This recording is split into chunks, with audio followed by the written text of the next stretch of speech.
I'm Cody Herman, pro staff of Maxima Fishing Line, and we're going to talk about the two techniques where I use Maxima Braid 8 braided line for targeting steelhead. The first is going to be in bobber fishing. When I'm using the Braid 8 for bobber fishing for steelhead, I use it because I want to make sure my line stays on top of the water.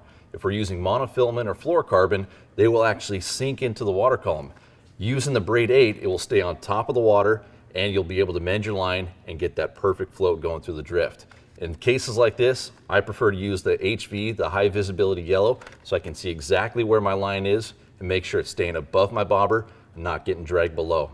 The second instance where I use braided line when targeting steelhead is trolling applications. When I'm in smaller rivers and tributaries pulling plugs, I like to use anywhere from a 30 to 40 pound Braid 8 in high vis.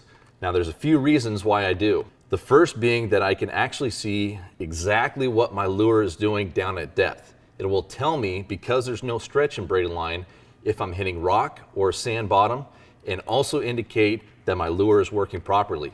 By using a braided line, it's going to make sure that you're getting the best action out of your lure as you're pulling your plug through the water column.